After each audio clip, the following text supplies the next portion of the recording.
Hello and welcome to another episode of Road and Race. This is an extremely special episode because I have my good friend Gary from Car Focused with me.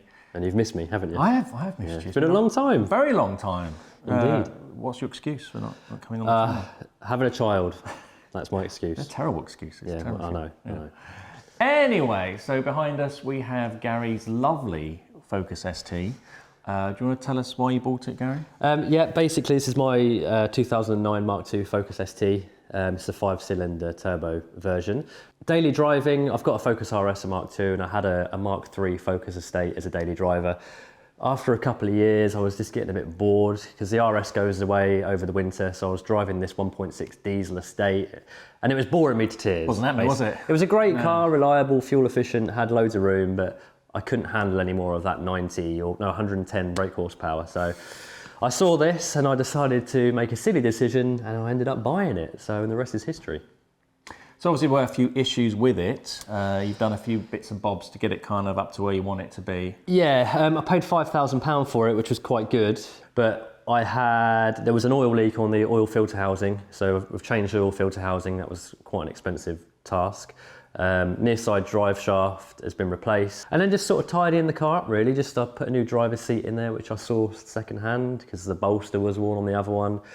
I've got a new steering wheel, just little interior bits, wheel nuts, wipers, bulbs. I fixed the headlights because the xenons were rubbish, so I've got new projectors in there. So it's coming on. We're getting there, and obviously now we're here to do a little bit more. Yes. So all those videos are on Gary's channel. I'll put a link in the description box and you'll see what he's done and how he's done it. But there's one job left to do, isn't there? Yes. Yeah. And that is the discs and pads. The brakes. The brakes, yeah. I had a health check done. There's a video on that on my channel, and one of the issues that came up was the brakes. I know for a fact the front discs are warped because when you brake, if you come to a stop at a junction, there's a bit of of a judder, yeah. So there's some warpage there. And visibly you can see that they need changing. Okay. Just going to quickly go through two ways of checking if your brakes are worn or potentially need replacing. You can check it with the wheel on, but it's not quite as good, but it's quick. Or you can check it with the wheel off, which is much more accurate. Obviously, you need to take the wheel off, so it's a bit more of a hassle. With the wheel on, you can just feel on the disc if you want to see how much it's worn. If you feel any lipping or kind of, you can feel where the disc's been worn down, that's a sign that there's wear on the disc. With the pads, you can look through here and you should be able to see how much meat is left on the pad by looking through here like this. There's less than 1.5 millimeters on this car. Obviously it varies from car to car, your manual will tell you, but just by looking at it by eye, you can even maybe get like a little ruler in here as well. You can sometimes measure how much meat is left on here. Obviously there's a pad on the other side as well, which is much harder to see, and that could be more worn down. So again, you need to really kind of take the wheel off to know for sure. With the wheel off, you can get a measuring gauge onto the disc and it will measure how thick it is. These discs start off at 25 mil. When they're 23 mil, they need replacing. And this one is just over 23 mil. So yes, certainly we've got here just in time for that one. Again, with the wheel off, you can have a really good look at the pads. There's quite a lot of wear on this one. And this one looks quite worn as well. So yeah, they do need changing. Yeah, so moving on to the rear of the car. Again, the discs, they've seen better days now. There's quite a bit of contamination on the disc.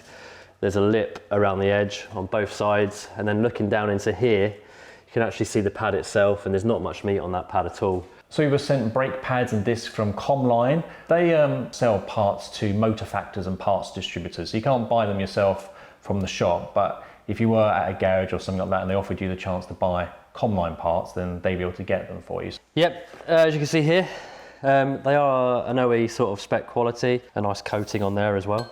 Two advantages to the coating, isn't there?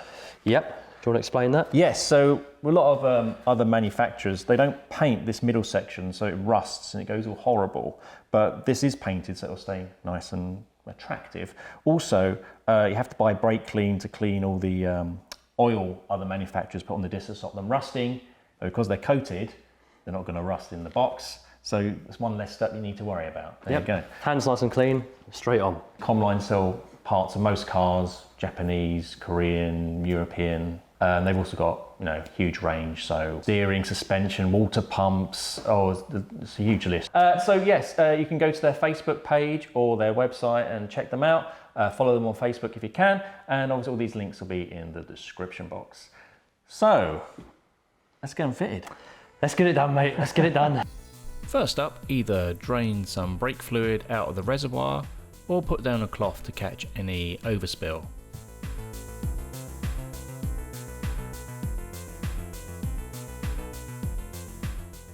Remove the retaining clip.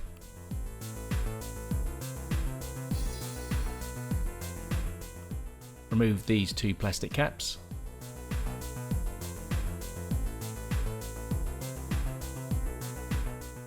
Then loosen off the 2 slide pins.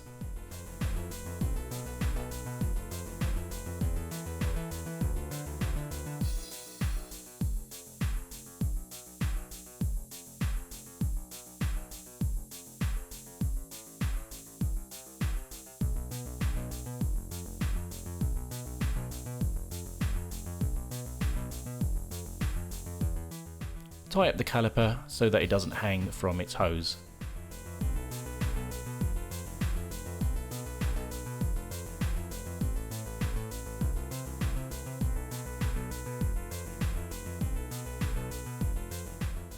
Remove the old brake pads.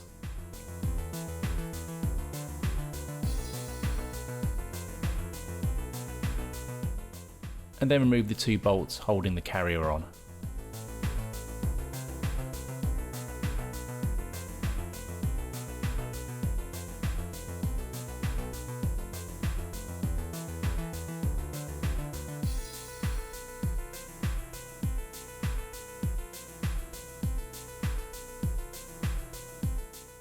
Cleaning the slide bolts with a wire brush will help stop the caliper sticking in the future.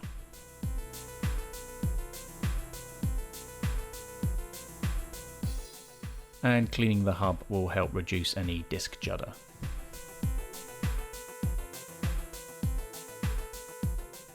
Some copper grease to help make the disc easier to remove in the future.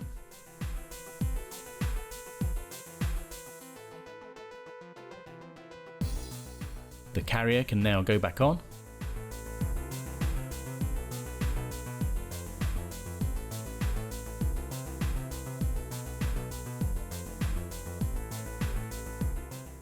And the 2 bolts get torqued to spec.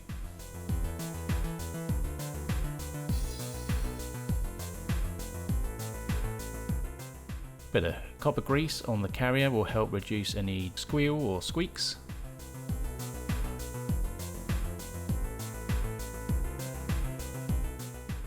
And using a clamp, just wind the piston back in.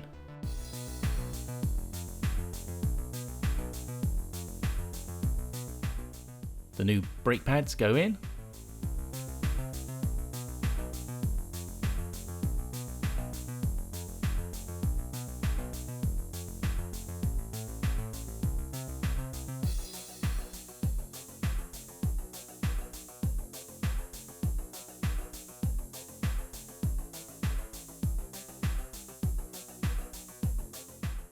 And there we are, all done. Don't forget to put the cap back on the fluid reservoir and top up the fluid after a test drive if needed.